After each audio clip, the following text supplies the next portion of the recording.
눈보라가 얼굴을 후려치던 새벽, 저는 찢어진 장갑 사이로 철조망을 벌리고 있었습니다. 뒤에서는 순찰병들의 손전등이 숲을 훑고 무전기에서는 초소 2호 움직임 확인하라 라는 지시가 날카롭게 튀어나왔습니다. 그 순간 아들이 눈 속에 미끄러지며 무릎을 찍었고 피가 번지기 시작했습니다. 울음이 터지려는 찰나 경희가 아이의 입을 막으며 떨리는 목소리로 속삭였습니다. 제발 울지 마라. 지금 울면 우린 끝이다. 저는 속으로 필사적으로 빌었습니다. 아가 조금만 참아다오. 지금 들키면 정말 끝이다. 떨리는 손으로 둘을 철조망 틈으로 밀어내는 순간 순찰등이 제 바로 등 뒤를 스쳐 지나갔습니다. 그 새벽 저희 가족은 단 한 걸음 차이로 죽음과 자유의 경계에 서 있었습니다. 북쪽의 새벽은 늘 그랬다. 어둠은 오래 머물고 바람은 좁은 골짜기를 타고 내려와 초소와 나무 사이를 휘저었다. 그 바람이 건드리는 소리만으로도 춥고 외로운 새벽이라는 걸 누구나 알 수 있었다. 현철은 그 새벽 한가운데 서 있었다. 군용 점퍼 칼날을 올려도 목덜미는 싸늘했고 장갑 안의 손가락도 마치 금속처럼 굳어 있었다. 숨을 내쉴 때마다 하얀 김이 잠깐 떠올랐다가 바람에 찢겨 금세 사라졌다. 그가 서 있는 초소 맞은편에는 철조망이 수십 미터 길이로 이어져 있었다. 겹겹이 얼어붙은 금속 조각이 하얗게 빛을 반사하고 있었고 바람이 불 때마다 얇은 얼음 조각이 서걱서걱 부딪혔다. 그 소리가 오늘따라 이상하게 크게 들렸다. 마치 아주 작은 균열이 서서히 벌어지고 있는 듯한 느낌. 현철은 고개를 들어 철조망을 바라보았다.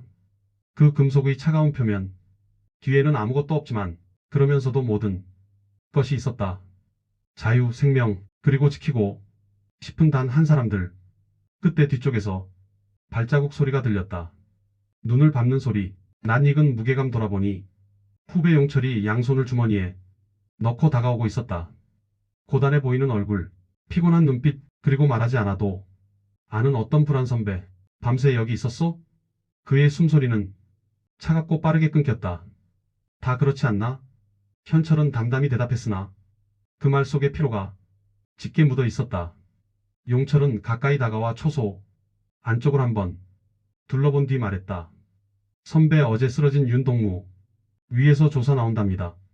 그 말은 바람보다 훨씬 뜨겁게 날카롭게 현철이 가슴을 찔렀다.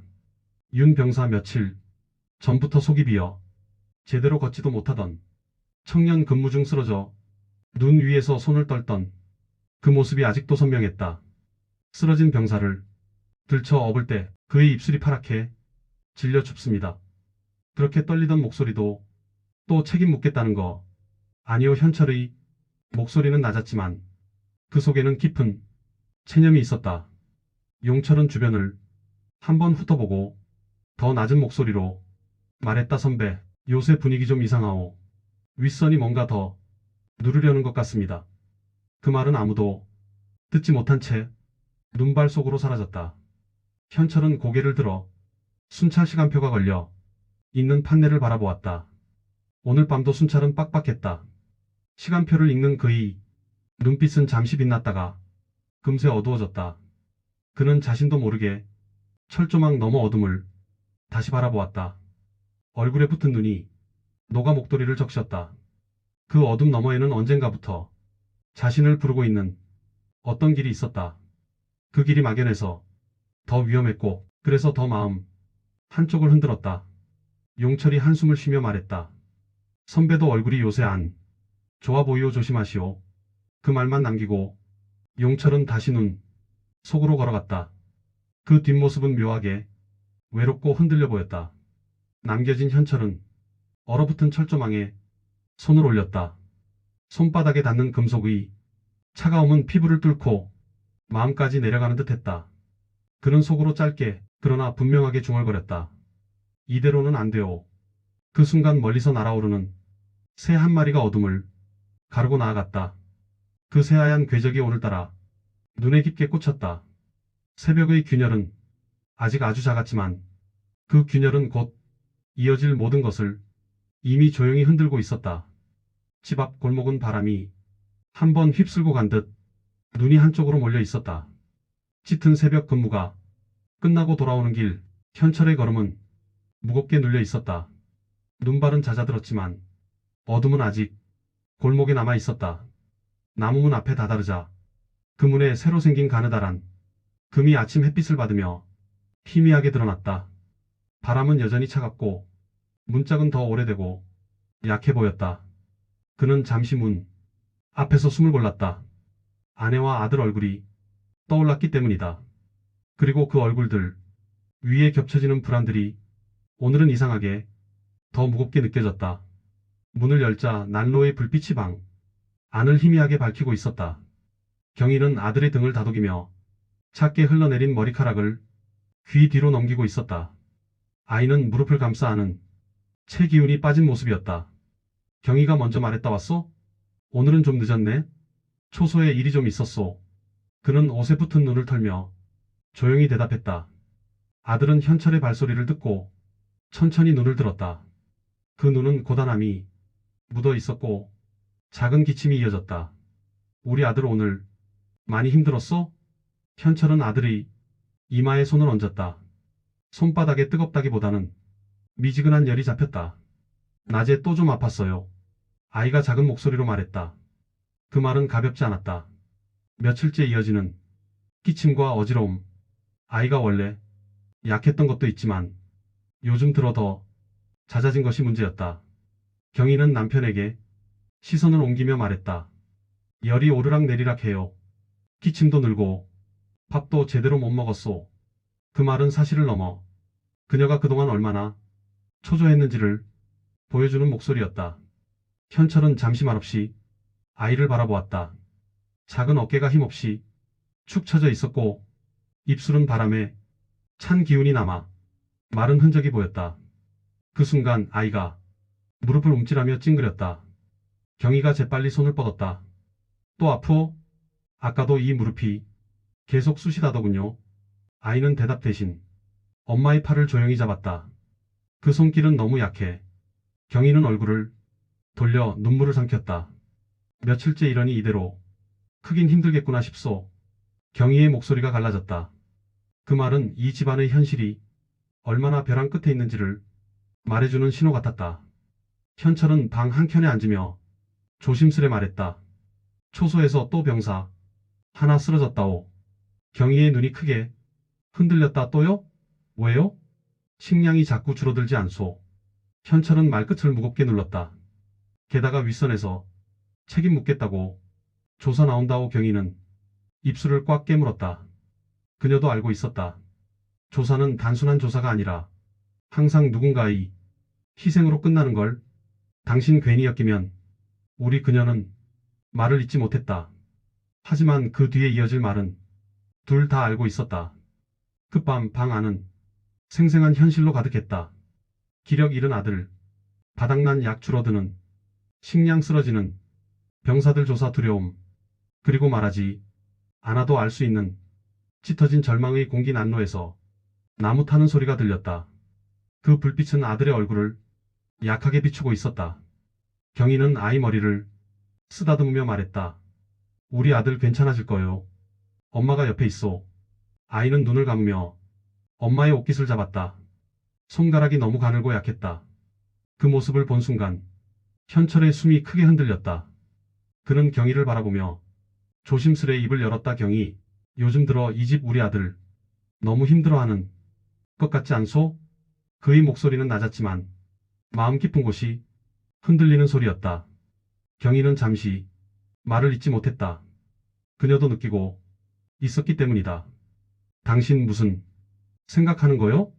그녀는 떨리는 목소리로 물었다.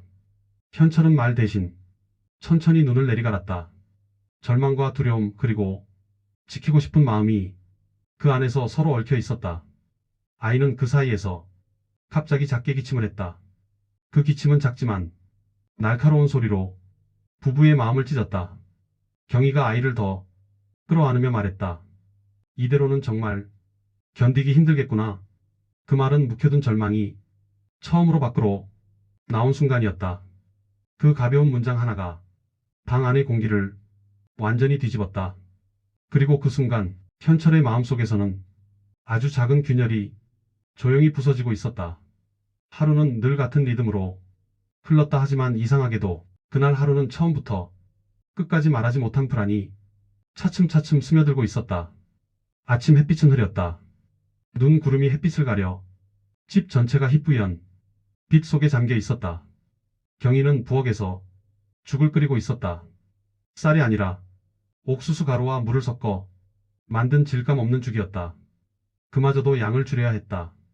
그녀는 죽을 휘저으며 뒤돌아 아이를 바라보았다. 아이는 방 한쪽에서 이불을 덮고 누워 있었다. 얘야, 좀 나아졌어? 경희가 다가가 살폈다. 아들은 눈을 살짝 떴다. 엄마, 배가 별로 안 고파요. 그 말이 경희의 가슴을 한 번 더 내려앉게 했다. 그래도 조금은 먹자. 안 먹으면 더 기운이 없어져. 그녀는 조심스레 죽을 떠 아들 앞에 놓았다. 아들은 숟가락을 들었지만 2번 떠먹고는 금세 손이 흘러내렸다. 경희는 표정을 감추려고 천천히 고개를 돌렸다. 하지만 떨리는 숨소리가 그녀의 마음을 다 드러내고 있었다. 그때 문이 삐걱이며 열렸다. 현철이 들어왔다. 얼굴은 피곤했고 눈빛은 밤새 무언가를 삼킨 듯 어두웠다. 오늘도 별일 있었어? 경희가 죽을 시키며 물었다. 조사 준비로 다들 뒤숭숭하오. 현철은 신발을 벗으며 말했다. 윗선에서 이번엔 강하게 몰아붙일 거라오. 그 말은 집 안 공기를 얼게 만들었다. 경희는 손에 들고 있던 수저를 내려놓았다. 당신까지 괜한 의심받으면 그 뒤는 말하지 못했다. 두 사람 모두 그 이어질 문장을 알고 있었기 때문이다. 현철은 아들에게 다가갔다. 우리 아들 좀 괜찮나? 아이는 억지로 웃음 지었다. 아버지 왔어요? 그 작은 미소조차 힘을 다 소모한 듯 보였다. 볼살은 쪽 빠져 있었고 눈가엔 피로가 깊게 내려앉아 있었다. 아이가 이불을 걷으며 갑자기 기침을 했다. 콜록콜록 작지만 날카로운 기침이었다.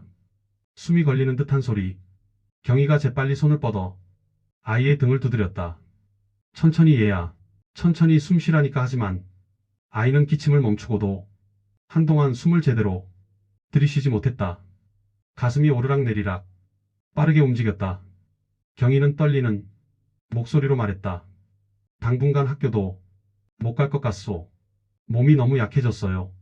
현철은 아이의 가슴이 들썩이는 모습을 보고 가슴 깊은 곳이 철렁 내려앉았다. 의무실에라도 가보면. 그가 입을 떼자 경희는 고개를 저었다. 의무실에도 약이 없다오. 다들 아파도 그냥 집에서 버티라 하오. 그 말은 이 집이 지금 어디에 있는지, 어떤 현실 속에서 버티고 있는지 잔인하지만 정확하게 말해주는 문장이었다. 잠시 뒤 아이가 무릎을 쓰다듬으며 말했다. 여기 또 아파요. 경희가 바지춤을 걷자 무릎 위의 작은 상처에서 다시 붉은 피가 맺혔다.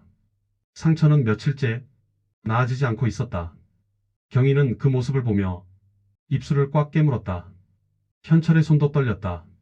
그 떨림은 추위 때문이 아니라 화와 두려움이 섞인 떨림이었다. 경희, 그는 낮은 목소리로 아내를 불렀다. 경희는 조용히 눈을 들었다. 두 사람의 시선이 공기 중에서 잠시 머물렀다. 그 눈빛 속에는 말로 하지 않은 수백 가지 감정이 있었다. 경희가 먼저 입을 열었다. 당신도 알지 않소. 이대로 놔두면 우리 아들은. 그녀는 끝내 말을 잇지 못했다. 하지만 그 말의 끝에 무엇이 있는지 둘 다 알고 있었다. 아이는 작게 숨을 고르며 조용히 잠에 들기 시작했다. 경희는 아들의 얼굴을 쓰다듬으며 천천히 한숨을 내쉬었다. 현철은 그 모습을 바라보다 낮고 깊은 목소리로 말했다. 경희, 나 요새 자꾸 생각하게 되어. 무슨? 경희가 고개를 들었다. 현철은 대답하지 않았다. 다만 아주 작게, 진짜 미세하게 숨을 내쉬었다. 그 한숨 속에는 그동안 누적된 절망과 점점 커져가는 각오가 조용히 담겨 있었다. 집 안은 고요했다. 밖에서는 바람이 다시 불기 시작했다. 창문 틈을 스치는 그 바람 소리가 오늘따라 유난히 더 차갑고 깊었다. 그리고 그 깊은 바람 속에서 세 사람은 아직 말하지 못한 더 큰 균열을 함께 들어버렸다. 그 균열은 곧 그들의 삶을 완전히 뒤흔들 것이었다. 그날 오후 초소 건물 2층에 있는 소회의실은 이례적으로 일찍 사람들로 가득 채워졌다. 실내는 난방이 제대로 되지 않아 서늘했지만 그보다 더 차갑게 느껴지는 것은 회의실을 가득 채운 긴장감이었다. 벽에는 군구락부 표어가 걸려 있었다. 조직 앞에선 개인이 없다. 늘 보아온 문장이었지만 오늘따라 유난히 더 무겁게 내려앉았다. 현철은 자리를 잡고 앉았다. 회의 테이블 주위로 구역 장교들과 책임자들이 하나둘 모였다. 그들의 얼굴은 피로와 경직으로 굳어 있었다. 잠시 후 부중대장이 들어오며 회의가 시작됐다. 그는 서류철을 손에 든 채 굳은 얼굴로 말했다. 다들 알다시피 지난 3일간 우리 사구역에서 병사 2명이 쓰러졌다. 식량 문제는 이유가 될 수 없다. 문제는 관리다. 그 말에 몇몇 장교들이 고개를 숙였다. 그러나 아무도 반박하지 못했다. 이런 자리에서 한마디라도 잘못하면 그 대상이 곧 자신이 될 수 있었다. 부중대장은 첫 번째 서류를 탁 펼쳤다. 어제 쓰러진 윤 병사. 현재 상태는 안정? 그딴 소리 집어치우라. 그는 책상을 탁 하고 내리쳤다. 분명히 누군가 근무 태만을 했다는 의미다. 이게 그냥 일어난 일 같나? 그 말에 회의실 분위기는 더 얼어붙었다. 현철은 모르게 손을 꽉 쥐었다. 윤 병사는 근무 태만이 아니었다. 그저 여러 날 굶고 기진맥진해서 쓰러졌을 뿐이었다. 부중대장의 시선이 천천히 회의실을 훑었다. 그 눈빛은 누구든 걸리면 곧바로 잡아채겠다는 눈빛이었다. 사구역 근무 책임자 박현철 중이 현철의 등골이 굳었다. 모두의 시선이 일제히 그에게 쏠렸다. 부중대장은 냉정한 목소리로 말했다. 당신이 그 시간대에 근무를 적절히 관리했다면 윤 병사가 그 자리에 쓰러질 일이 있었겠나? 현철은 숨을 끼에 들이쉬며 대답했다. 윤 병사는 며칠 전부터 식이 부족해서 기력이 핑계는 필요 없다. 부중대장이 말을 끊었다. 기력이 부족한 병사를 왜 교체하지 않았나? 왜 보고가 없었나? 보고는 되지 않았다. 책상을 또 한 번 내리쳤다. 회의실 공기가 순간 흔들렸다. 누군가 숨을 들이키는 소리가 들렸고 누군가는 눈조차 들지 못했다. 부중대장은 조용히 그러나 더 날카롭게 말했다. 윤 병사는 며칠 후 조사대에서 직접 신문할 것이다. 근무 태만이면 처벌 대상이다. 그가 왜 쓰러졌는지 당신 말 한마디에 따라 달라질 수도 있겠지. 그 말은 은근한 협박이 아니라 노골적인 위협이었다. 현철의 손등에 힘이 들어가 관절이 하얗게 변했다. 윤 병사는 태만이 아니었습니다. 그의 목소리는 낮았지만 단단했다. 그 말은 그 방 안에서 유일하게 사람의 목소리였다. 부중대장은 눈을 가늘게 뜨며 말했다. 그럼 누구 책임인가? 병사는 책임이 없고 근무 책임자는 책임이 없고 그럼 나보고 책임지라고? 그 말에 회의실은 숨조차 섞이지 않는 침묵에 빠졌다.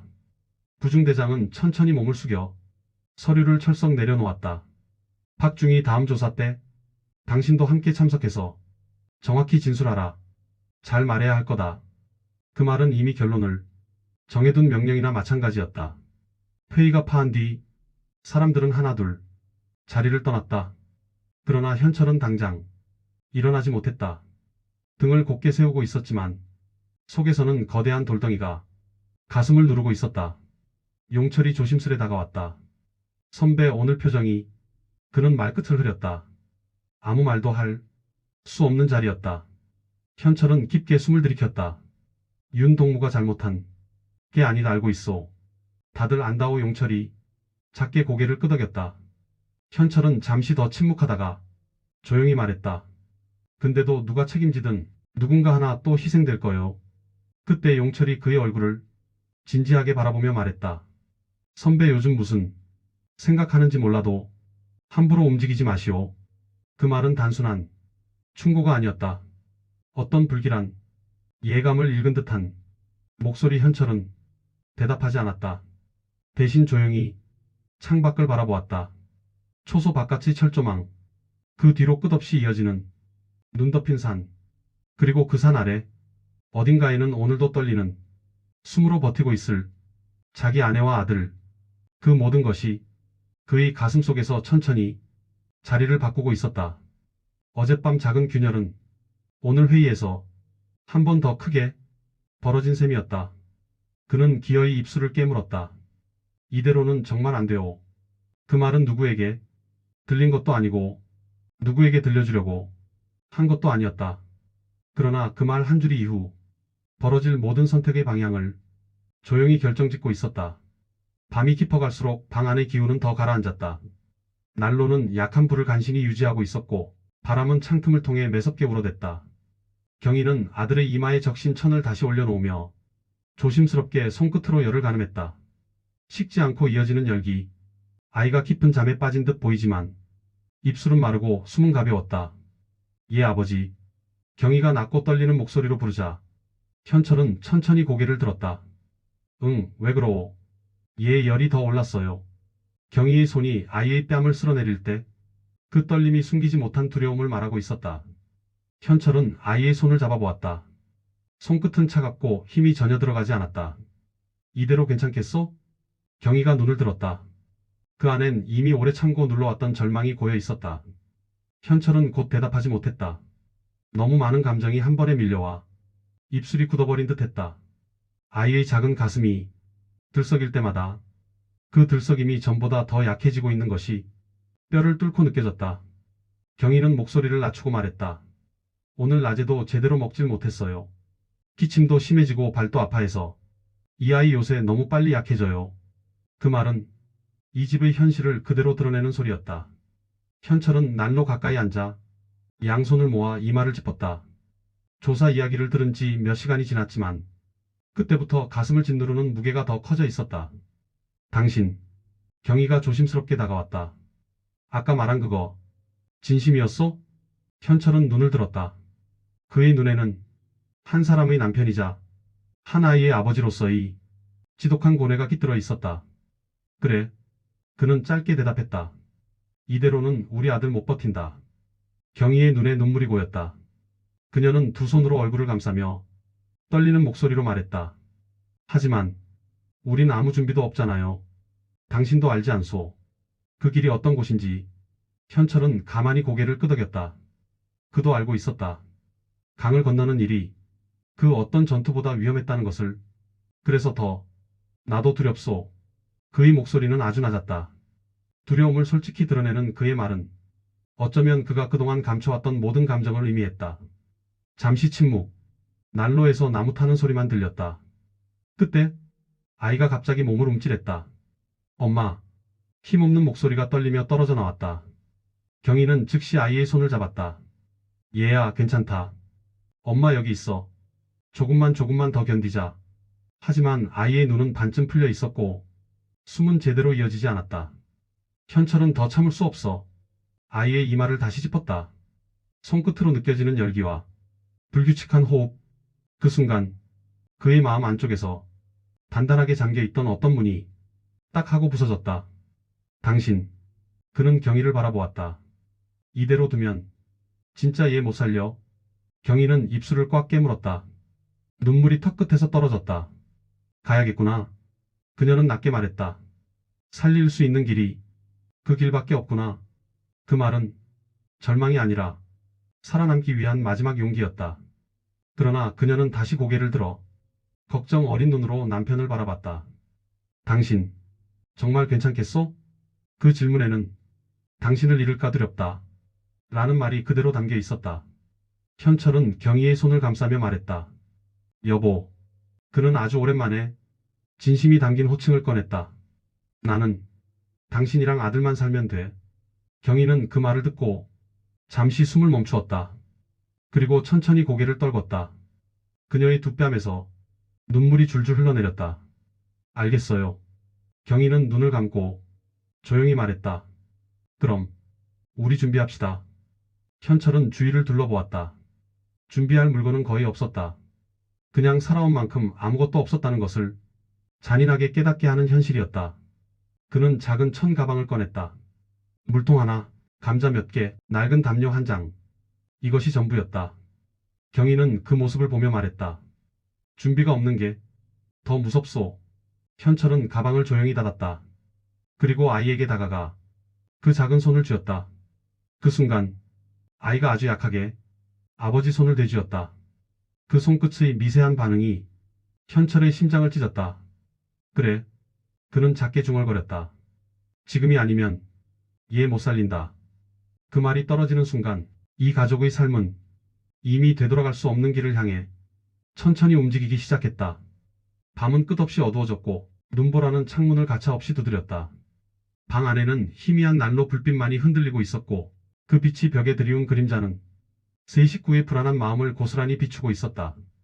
경희는 이불 속에 누운 아들의 이마에 젖은 천을 다시 올려놓았다. 천천히 손끝으로 열을 확인하자 식지 않은 열기가 그대로 느껴졌다. 당신. 그녀의 목소리는 낮고 떨렸다. 얘 오늘 낮보다 더 안 좋아졌어요. 현철은 천천히 경희 쪽으로 돌아섰다. 아들의 얼굴은 창백했고 입술은 푸르게 변해 있었다. 호흡은 얕게 끊어지며 이어졌다. 그는 아들의 작은 손을 잡아보았다. 차갑고 힘이 없었다. 손가락 하나도 제대로 말리지 못할 만큼. 얘의 아버지 왔다. 그가 낮게 속삭였지만 아들은 눈꺼풀을 간신히 떨 뿐 대답할 힘이 없었다. 경희는 뺨에 닿은 작은 열기를 느끼며 입술을 깨물었다. 오늘 하루 종일 밥도 못 먹고 기침하다가 힘 빠져서 거의 쓰러질 뻔했어요. 숨 쉬는 것도 자꾸 힘겨워지고 그녀의 말은 살아온 오늘이 얼마나 고통스러웠는지 온몸으로 말하고 있었다. 현철은 한 손으로 얼굴을 가린 채 천천히 숨을 들이켰다. 초소에서 들었던 조사 이야기, 쓰러진 병사들, 그리고 그 조사에 자신이 엮일지도 모른다는 공포, 그 모든 것들이 아들의 가쁜 숨소리 위로 교차하며 그를 천천히 짓눌러 왔다. 경희가 남편 쪽으로 다가오며 말했다. 당신, 아까 말했던 그 생각, 진심이었어요? 현철은 아들의 얼굴을 한 번 더 바라본 뒤 경희의 눈을 보며 말했다. 여보, 이대로 두면 정말 우리 아들 못 살려. 경희의 눈이 즉시 적셔졌다. 그녀는 두 손으로 입을 가리며 한참 동안 말문을 열지 못했다. 근데 우린 아무것도 준비 안 됐어요. 경희가 힘겹게 입을 열었다. 계획도 없고 저 밖이 어떤 곳인지 당신도 알잖아요. 가다가 잡히면. 그녀는 말을 잇지 못했다. 그 뒤에 무엇이 있는지 둘은 너무 잘 알고 있었기 때문이다. 현철은 낡은 천 가방을 꺼내 바닥에 조용히 내려놓았다. 준비할 게 많지 않소. 그는 가방을 열며 말했다. 물통 하나, 감자 몇 개, 담요 한 장. 이 정도면 돼. 경희는 그 모습을 보며 천천히 고개를 떨궜다. 준비할 게 없다는 게 더 무서워요. 그녀의 목소리는 꺼질 듯 가늘었다. 현철은 경희의 두 손을 잡았다. 차갑고 떨리는 손이었다. 여보, 난 무서운 거 알아. 근데 얘는 지금 시간이 없소. 아이는 그 순간 작게 몸을 움찔하더니 숨을 제대로 들이쉬지 못하고 짧게 헐떡였다. 아들아 괜찮아? 경희가 급히 몸을 숙여 아들을 끌어안았다. 아이는 힘겹게 입술을 떨며 말했다. 엄마 숨 힘들어. 그 말 한 줄이 부부의 심장을 동시에 찔렀다. 현철은 아이의 등을 짚었다. 작고 약한 갈비뼈가 숨을 쉴 때마다 위태롭게 움직였다. 그는 더 미룰 수 없다는 걸 깨달았다. 지금이요. 그는 낮지만 단호한 목소리로 말했다. 눈이 제일 심한 이 시간. 군인들이 순찰 바꾸는 틈이 있어. 지금 나가야 해. 경희는 두 눈을 크게 뜨고 남편을 바라보았다. 지금? 그녀의 목소리는 충격과 공포가 뒤섞인 소리였다. 그래, 지금. 현철은 떨지 않는 목소리로 말했다. 지금 아니면 우리 아들 내일을 못 넘길 수도 있어. 경희는 아들을 끌어안고 얼굴을 묻으며 울음을 삼켰다. 현철. 그녀는 남편의 이름을 부르며 고개를 들었다. 당신, 정말 괜찮겠어요? 그 질문에는 남편을 잃을까 하는 두려움이 적나라하게 담겨 있었다. 현철은 그녀의 뺨을 만지며 말했다. 여보. 그의 목소리는 낮고 조용했지만 그 안엔 확고한 결심이 있었다. 난 당신이랑 얘만 살면 돼. 그게 내 전부요. 경희는 눈물을 흘리며 고개를 떨궜다. 잠시 후 그녀는 아이를 꼭 안은 채 떨리는 목소리로 말했다. 그럼 우리 준비합시다. 현철은 문 쪽으로 걸어갔다. 밖에서는 눈보라가 집을 삼킬 듯 몰아치고 있었다. 그는 문틀을 잡고 한 번 더 뒤돌아 경희와 아들을 바라봤다. 여보. 그는 마지막 당부를 전했다. 지금부터 절대 큰 소리 내면 안 돼. 경희는 고개를 끄덕이며 아들의 등을 감싸 안았다. 그리고 문이 아주 천천히 소리 없이 열렸다. 눈과 어둠, 살고자 하는 마지막 희망이 한꺼번에 밀려들어왔다. 그 순간 세 사람은 완전히 다른 삶의 길 위로 발을 내딛었다. 문을 열자마자 밤바람이 세 사람의 얼굴을 그대로 때렸다. 얼음 알갱이가 섞인 눈발이 피부를 찢는 듯 날카롭게 스쳐갔다. 그럼에도 그들은 주저할 수 없었다. 한순간만 머뭇해도 숨이 멎어가는 아들이 버티지 못할 것 같았다. 경희는 아들을 품에 안고 몸 전체로 바람을 막으며 말했다. 예, 아버지. 이렇게 나가도 괜찮겠어요? 지금 아니면 기회가 없소. 현철은 짧게 답하고 눈속을 먼저 내딛었다. 발을 내딛는 순간 발목까지 푹 빠지는 눈의 깊이가 오늘 밤이 얼마나 험할지 예고하는 듯했다. 세 사람은 집 뒤편 좁은 골목을 빠져나가 숲으로 이어지는 비탈길을 향해 걸었다. 아들은 경희 품에서 큰 숨을 몰아쉬며 작게 웅크렸다. 엄마 춥고 아파. 아들은 울음을 억누르며 중얼거렸다. 경희는 아들의 등을 잡아 애써 무너지는 마음을 다잡았다. 얘야, 조금만 버티자. 엄마가 꼭 지켜줄게. 하지만 그녀의 목소리는 이미 눈물에 젖어 있었다. 바람은 나뭇가지를 흔들어 어둠 속에서 휘파람처럼 불었다. 눈보라가 길을 가릴 때면 현철은 몸을 숙여 방향을 확인했다. 여보, 저기 오른쪽 능선 뒤로 돌아가면 초소 소리가 덜 들릴 거요. 그러나 그 순간 멀리서 군인들의 고함이 바람을 타고 날아들었다. 흔적 있다. 능선 쪽 확인해라. 경희는 본능적으로 아들을 꼭 안았다. 얘 아버지 벌써 추격 나선 거예요? 아직 멀리 있어. 하지만 빨리 움직여야 해. 현철은 낮고 단단한 목소리로 말했다. 그들의 발자국이 눈에 깊게 찍힐 때마다 강한 바람이 그 흔적을 절반쯤 지워갔다. 그게 유일한 행운이었다. 숲 입구에 도착했을 때 아들이 갑자기 몸을 움찔하며 울먹였다. 아버지, 다리 너무 아파. 경희는 거의 울 듯 말했다. 여보, 얘 다리가 상처가 또 터진 것 같아요. 현철은 아이의 무릎을 잠시 확인했다. 눈 속을 지나오며 붉게 젖은 자국이 다시 번져 있었다. 아들아, 조금만 버티자. 조금만. 그러나 그 순간 아이가 참다 못해 작게 흑하고 울음 비슷한 소리를 냈다. 아니었다. 정확히는 울음이 목에서 터지기 직전의 떨림이었다. 바람이 잠시 잦아든 찰나였다. 그 미세한 소리가 숲 아래쪽에서 반사되며 퍼졌다. 그리고 곧바로 멀리서 군인 하나의 소리가 들렸다. 뭐야 방금? 지금 들었어? 들린 것 같아. 가보자. 경희의 얼굴이 하얗게 질렸다. 아들은 엄마 품에서 작게 떨며 숨을 제대로 들이쉬지 못했다.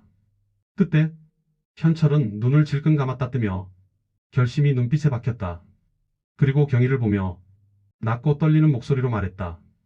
여보, 지금 당장 얘 데리고 저 숲 아래로 내려가. 경희는 순간 얼어붙었다. 무슨 소리예요? 당신이랑 같이 가야지. 안 돼. 현철은 강하게 고개를 저었다. 군인들이 너무 가까워졌소. 얘가 울음 터뜨리면 우린 셋 다 끝장이오. 경희는 믿을 수 없다는 듯 눈물이 터졌다. 당신 혼자 두고 나는 못 가. 여보, 제발 그런 말 하지 마. 현철은 아이에게 손을 얹었다. 작은 가슴이 불규칙하게 움직였고 숨이 흔들렸다. 여보, 얘 지금 이 상태로 더 오래 도망 못 간다. 그의 목소리는 떨렸지만 결심은 단단했다. 경희는 남편의 옷깃을 붙잡고 울먹였다. 당신까지 잃으면 난 어떻게 살라고. 그 말에 현철의 목이 떨렸다. 그는 손을 들어 경희의 볼에 닿은 눈물 한 줄기를 닦았다. 여보. 그는 낮고 조용하게 속삭였다. 만약 내가 붙잡히더라도 뒤돌아보지 말고 아들 데리고 계속 가. 경희는 울며 고개를 흔들었다. 안 돼 여보. 그런 말 하지 마. 그러나 현철은 그녀의 어깨를 잡아 조용히 그러나 강하게 밀어냈다. 제발 여보. 우리 아들 살리려면 지금 보내야 해. 그 순간 멀리서 군인들의 손전등 빛이 나뭇가지 사이로 희미하게 스치기 시작했다. 경희의 눈이 크게 흔들렸다. 현철은 마지막 결심을 담아 말했다. 여보, 부탁이요. 그 말은 부부가 서로에게 건넨 마지막 기도 같았다. 경희는 결국 눈물로 젖은 얼굴을 돌려 아들을 품에 꼭 안았다. 그리고 숨을 고르고 아들에게 속삭였다. 얘야, 우리 조금만 더 가자. 엄마가 꼭 지켜줄게. 경희는 떨리는 다리로 숲 아래 어둠 속을 향해 천천히 그러나 절박하게 발을 옮겼다. 현철은 그녀의 뒷모습이 눈보라 속에 묻히기 직전까지 한순간도 눈을 떼지 않았다. 그리고 아내와 아들의 뒷모습이 완전히 사라진 뒤 그는 반대 방향으로 몸을 돌려 일부러 눈을 크게 밟으며 추격조가 있는 방향으로 자신의 흔적을 만들어가기 시작했다. 눈보라가 그의 어깨와 머리를 휘감았다. 그리고 그의 발걸음은 한없이 무거웠다. 하지만 그 무게는 두려움이 아니라 사랑이었다. 숲속은 바람이 잦아든 대신 더 깊은 정막으로 가라앉아 있었다. 눈보라가 잠시 멈추자 나뭇가지 사이로 떨어지는 눈송이 소리마저 너무 크게 느껴졌다. 경희는 아들을 품에 꼭 안은 채 잎이 거의 없는 덤불 뒤로 몸을 숨겼다. 그녀의 숨은 얕고 빠르게 흔들렸다.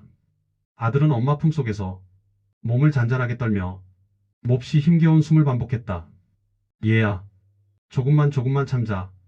경희의 속삭임은 기도이자 애원 그리고 절규였다. 그때 눈을 밟는 낮고 묵직한 발소리가 멀리서 서서히 다가왔다. 푹, 푹, 푹. 경희의 심장이 얼어붙었다. 아들은 추위에 떨며 입을 벌렸다가 닫았다가 반복했다. 그 작은 입에서 숨이 끊기듯 새어나왔다. 경희는 아들의 입을 그 순간 황급히 손으로 덮었다. 쉿 얘야. 제발 소리내면 안 돼. 하지만 그녀 자신도 숨을 제대로 쉬지 못했다. 잡히면 모두 끝이라는 사실이 머릿속에서 계속 울렸다. 발소리는 점점 가까워졌다. 군인들의 중저음 목소리가 바람을 타고 들려왔다. 아까 분명 소리 났어. 능선 아래 더 내려가 봐. 발자국도 희미하게 보인다. 조금 더 내려가. 손전등 두세 개의 빛이 짙은 어둠 속에서 흔들렸다. 하얗고 둥근 빛이 나무 줄기와 눈 표면을 스치고 지나갔다. 경희의 심장이 귀 옆에서 직접 뛰는 것처럼 쿵쿵 울렸다. 그녀는 아들을 가슴 깊이 끌어안고 자신의 몸으로 모든 소리와 움직임을 감쌌다. 제발, 제발 그냥 지나가라. 빛이 아주 가까운 나무까지 다가왔을 때 경희는 숨을 멈췄다. 눈물이 고여 시야가 흔들렸다. 하지만 결국 손전등은 옆길로 돌아 더 아래쪽 능선을 향해 이동했다. 발소리도 함께 멀어졌다. 남편이 만든 흔적과 소리가 그들을 유인했음이 분명했다. 경희는 아주 조용히 고통스럽게 들숨을 들이켰다. 그리고 그제야 아들의 입을 막고 있던 손을 살며시 풀었다. 얘야 괜찮아. 엄마 있다 괜찮아. 아들은 힘겨운 숨을 내쉬며 조용히 눈을 깜빡였다. 얼마나 시간이 흘렀는지 정확히 알 수 없었다. 바람이 불었다 멎었다를 반복하고 눈이 다시 내렸다 멈추었다.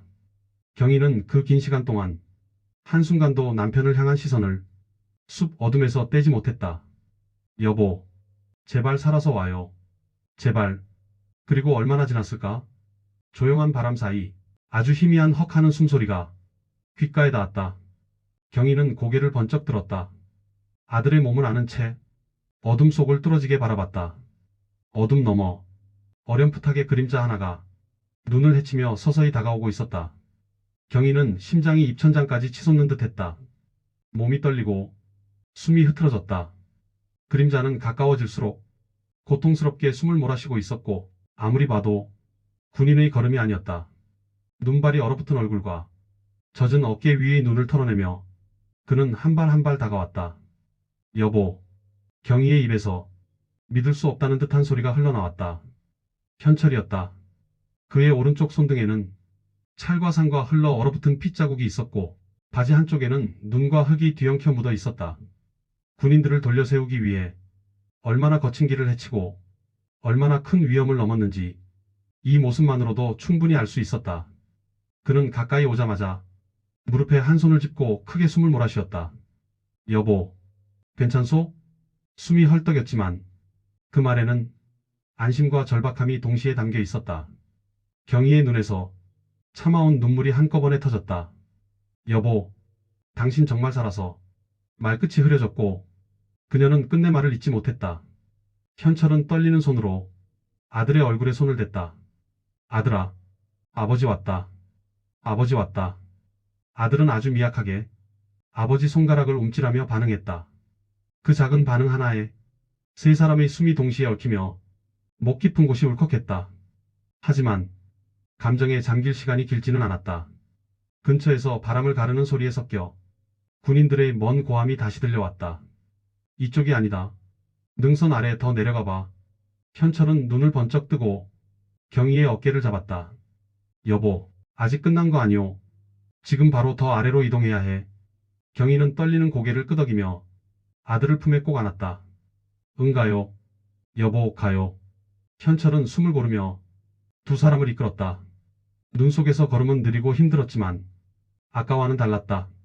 이제 다시 하나였다. 그리고 살아야 할 이유가 더 강해져 있었다.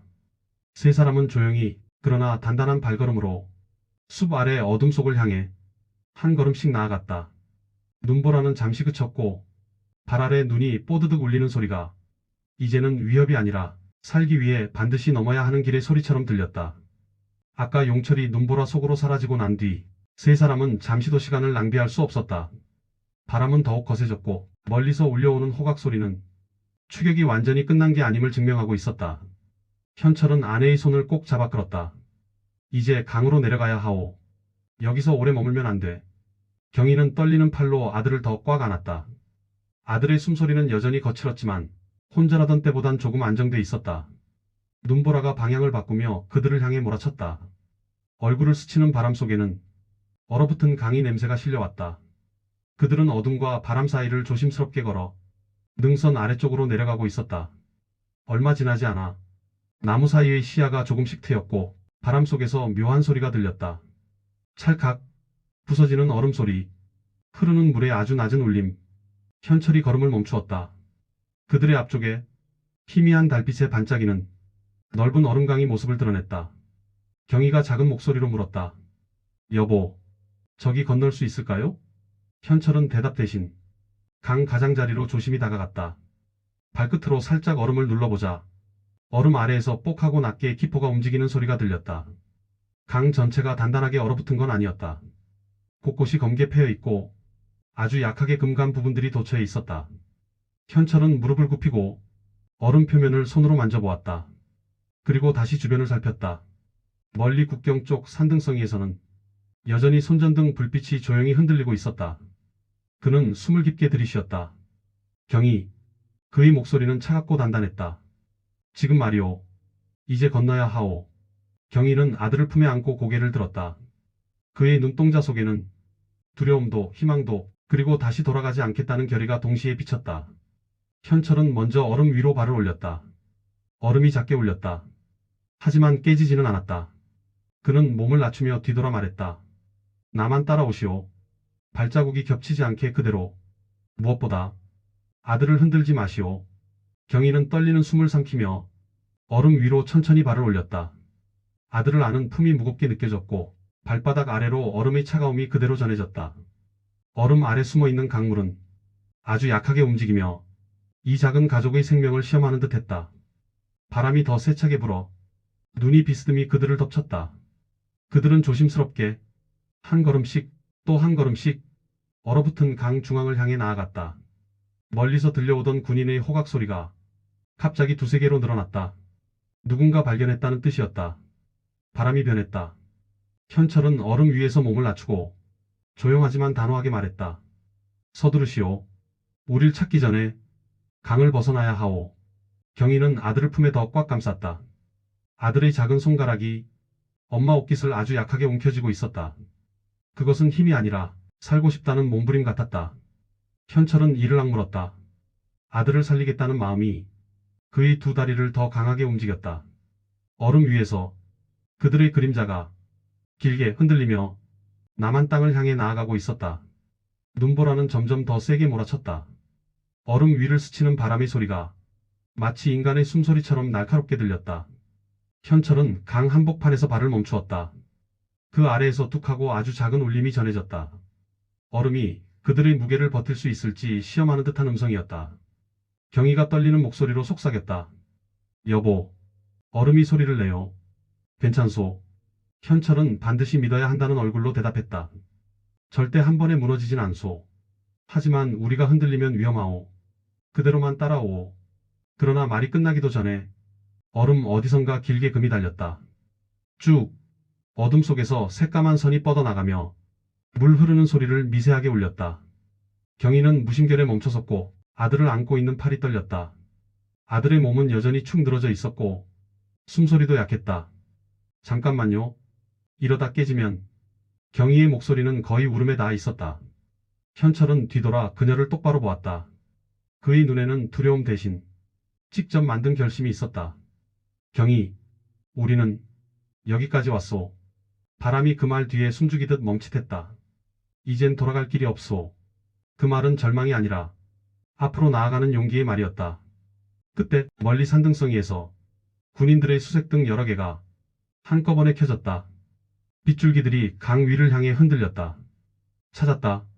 저 멀리서 고함 소리가 울렸다. 경희는 본능적으로 아들을 더 강하게 끌어안았다.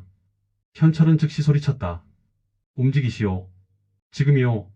그들은 얼음 위에서 뛰지는 못했다. 대신 발을 크게 내딛는 빠른 걸음으로 강 끝을 향해 나아갔다. 얼음 아래에서 물결이 움직이고 얼음 위에서는 검은 금이 계속 퍼지고 있었다.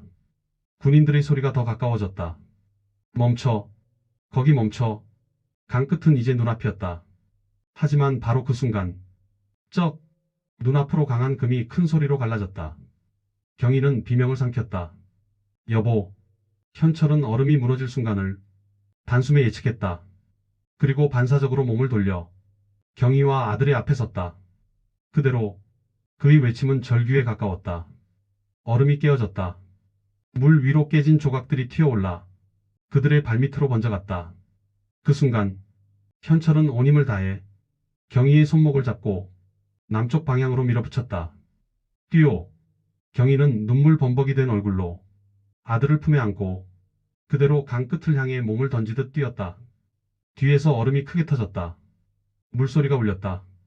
그러나 경희와 아들의 몸은 깨지지 않은 얼음 위로 굴러 떨어졌고 그 바로 앞에는 단단한 흙과 눈이 섞인 남한측 강둑이 있었다. 현철은 뒤에서 무너져가는 얼음과 물살 사이에 단단히 버티고 섰다. 군인들의 외침과 손전등 불빛이 점점 가까워지고 있었다. 여보, 어서 와요. 여보. 경희의 울먹이는 목소리가 강둑에서 들려왔다. 현철은 마지막 남은 얼음 조각 위를 힘껏 내딛고 온몸을 던져 강둑을 향해 뛰었다.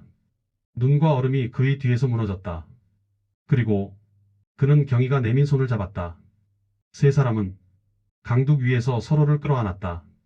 바람은 아직 차가웠지만 그 바람 속엔 두려움 대신 숨이 있는 사람들의 온기가 묻어 있었다.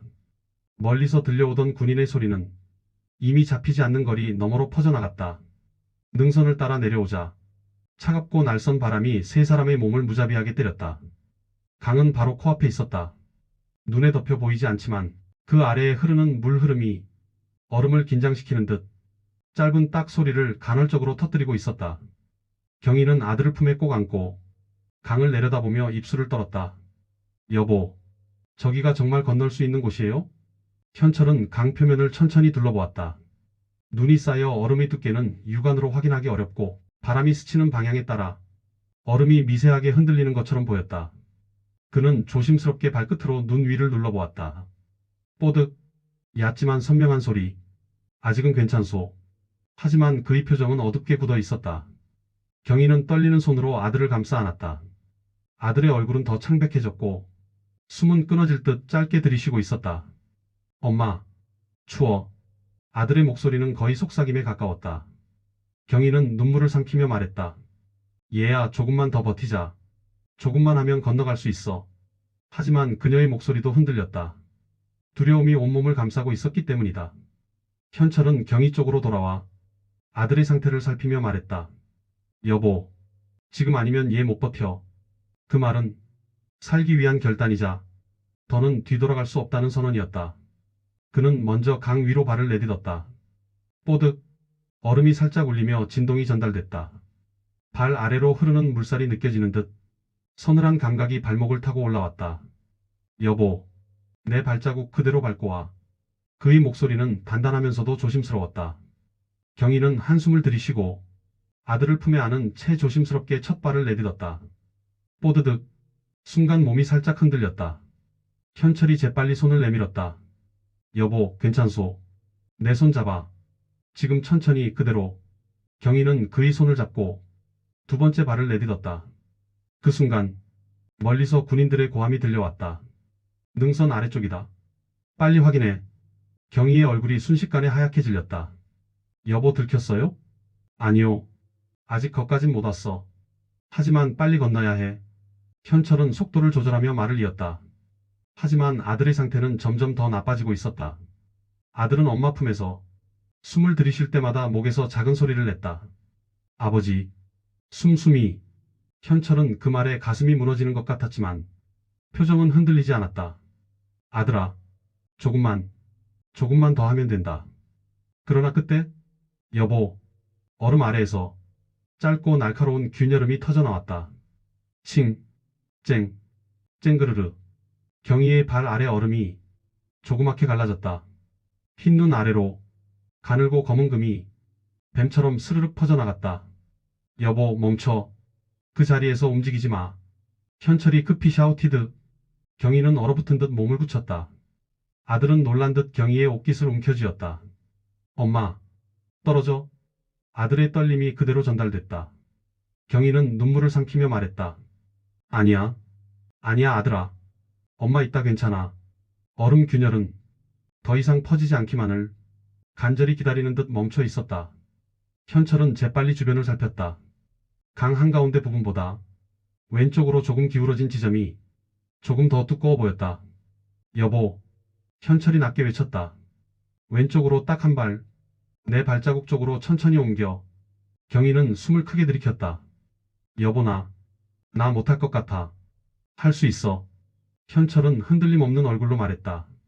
여보, 당신이 아니면 우리 아들 못 살아. 그 말은 말이 아니라 부부가 서로를 붙잡는 마지막 믿음이었다. 경희는 눈을 꾹 감고 아들을 가슴에 꽉 안았다. 얘야. 엄마 믿지? 아들은 힘없이 고개를 끄덕였다. 경희는 떨리는 다리로 왼쪽으로 조심스레 발을 옮겼다. 끼익. 얼음이 비명을 내는 듯한 소리를 냈다. 경희는 그대로 얼어붙었다. 현철은 손을 뻗어 그녀의 손목을 딱 잡았다. 여보, 됐어. 그대로. 그 자리에 멈춰. 얼음 갈라짐은 더 이상 번지지 않았다. 그러나 아직 안전하다고 말할 수 없었다. 그때 바람이 거세게 불며 눈을 휘몰아쳤다. 눈보라 사이로 멀리 군인들의 손전등 빛이 보였다. 경희는 거의 울먹이며 말했다. 여보, 저 사람들 여기로 오면 올 시간 없다. 우리가 먼저 넘어야 해. 현철은 아내의 손을 꼭 잡았다. 여보, 지금부터 절대 멈추면 안 돼. 세 사람은 눈보라와 추위, 균열 위기를 견디며 얼음강 위를 천천히 건너기 시작했다. 발끝마다 첨예한 긴장감이 찔러대고 한 걸음 한 걸음마다 얼음이 작은 비명을 냈다. 강 한가운데쯤 도착했을 때 뒤에서 갑자기 고함이 터졌다. 저기 있다. 저쪽 강 위다. 손전등 수십 개의 빛이 그들을 향해 일제히 쏟아졌다. 경희는 비명을 삼키며 아들을 가슴에 안았다. 여보. 현철은 눈을 크게 뜨고 말했다. 여보. 뛰어. 저쪽 끝까지 지금. 그리고 모든 걸 걸고 강의 반대편을 향해 그는 힘껏 내딛었다. 세 사람의 생사는 지금 건너고 있는 이 얼음 위에서 단 한 걸음마다 결정되고 있었다. 얼음강 끝자락에서 마지막 균열음이 크게 울렸다. 쨍쫙. 경희는 몸을 떨며 아들을 품에 안고 한 걸음도 움직이지 못했다. 아들이 작은 숨을 헐떡이며 움찔했다. 아들아, 괜찮아. 엄마 있다 괜찮아. 경희는 눈물 섞인 목소리로 달래며 차갑게 굳은 아들은 품에 더 깊이 파묻었다. 현철이 손을 뻗었다. 여보 지금이요. 마지막 한 걸음이요. 경희는 아들을 끌어안고 있는 힘을 다해 남편의 손을 붙잡았다. 그리고 둘이 함께 마지막 얼음 구간을 떼어내듯 뛰어넘었다. 그 순간 그들의 발 아래 얼음은 기다렸다는 듯 뒤에서 와르르 부서졌다. 검은 강물이 소용돌이치며 거대한 숨을 토해냈다. 하지만 세 사람은 강의 반대편 눈 덮인 언덕 위로 몸을 끌어올렸다. 살았다. 경희는 눈 위에 주저앉아 아들을 꼭 끌어안았다. 아들의 작은 숨이 짧게 약하게 이어지고 있었다. 여보, 얘 아직 숨 쉬고 있어요. 그녀는 눈물 섞인 목소리로 말했다. 현철도 무릎을 꿇고 아들의 얼굴에 손을 얹었다. 작은 볼이 차갑고 입술은 터져 있었다. 아들아, 아버지랑 엄마랑 여기까지 왔다. 조금만 더 버티자, 응?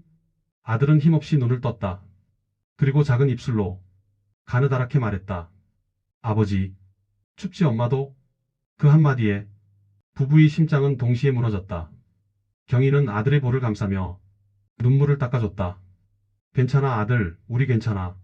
너만 버티면 돼, 조금만 더. 현철은 두 사람을 감싸 안고 조용히 숨을 고르며 주변을 살폈다. 여보, 조금만 더 가면 숲 아래 마을이 있을 거요. 거기까지 가기만 하면 살릴 수 있어. 경희는 고개를 끄덕였다. 응 가요 여보. 예 아버지, 우리 아들 좀 살립시다. 세 사람은 눈 덮인 언덕을 천천히 내려가기 시작했다. 바람은 여전히 차가웠지만 죽음의 냄새를 품은 얼음강 너머와는 달랐다. 어둠 속에서 조금씩 색을 띠는 하늘이 있었다. 동력이 아주 희미하게 밝아오고 있었다. 경희는 그 새벽빛을 바라보며 눈물을 흘렸다. 여보, 이 빛 정말 새벽빛 맞죠? 그래. 이 땅에서 맞는 우린 첫 번째 새벽이오. 경희는 아들의 작은 배를 토닥이며 조용히 말했다. 아들아 봐라. 저기 새벽 온다. 우리가 살려고 여기까지 온 거다. 아들은 힘없이 눈을 살짝 떴다. 새벽빛이 흔들리며 그의 동공에 작게 번졌다. 바람이 나뭇가지 사이로 흘러들어오고 어둠 속 새들이 기지개를 켜듯 작게 움직였다. 그리고 멀리서 새벽의 첫 소리 같은 닭 울음이 희미하게 들려왔다. 여보, 들렸어? 현철이 속삭였다. 경희는 눈을 크게 떠 남편을 바라봤다. 응, 새벽 맞네. 우리가 살았어요. 진짜 살았어요, 여보. 그녀의 말은 울음을 참고 있지만 기쁨과 안도의 떨림이 섞인 목소리였다. 현철은 경희와 아들을 끌어안았다. 여보, 우리가 이겨냈소. 살려고, 이 아들 살리려고 여기까지 온 거요. 경희는 고개를 끄덕이며 아들의 이마에 입을 맞췄다. 아들아, 오늘만 버티면 우린 살 수 있어. 아들은 거의 들리지 않는 목소리로 말했다. 엄마, 나 힘낼게. 경희는 그 말을 듣고 얼굴을 가린 채 울음을 삼켰다. 그래 얘야. 그래 우리 아들. 엄마가 꼭 지켜줄게. 현철은 마지막으로 넘어온 얼음강 쪽을 돌아보았다. 그 위에는 이제 발자국도 흔적도 도망치는 두려움도 없었다. 그 강은 더는 그들을 묶어두지 못했다. 그는 다시 경희와 아들을 바라봤다. 여보, 우린 이제 다시는 뒤돌아가지 않을 거요. 경희는 흐르는 눈물을 닦으며 말했다. 그래요, 여보. 우린 이제 앞으로만 갑시다. 얼음강을 넘어 눈 덮인 언덕 위로 쓰러지듯 올라왔을 때 저는 그 자리에 한동안 일어날 수가 없었습니다. 아들의 숨은 여전히 얇았고 여보는 두 손으로 아들의 얼굴을 붙잡고 조금만 더 버텨 얘야. 그렇게 떨리는 목소리로 울고 있었죠. 저는 그 모습을 보며 가슴이 무너지는 줄 알았습니다. 강을 건너오며 두려움이 없는 척했지만 사실 저는 그때마다 다짐했습니다. 얘만 살리자. 우리 가족 반드시 살리자. 얼음이 깨질 때마다 제 심장도 함께 갈라지는 것 같았지만 발걸음을 멈출 수 없었던 이유는 오직 하나였습니다.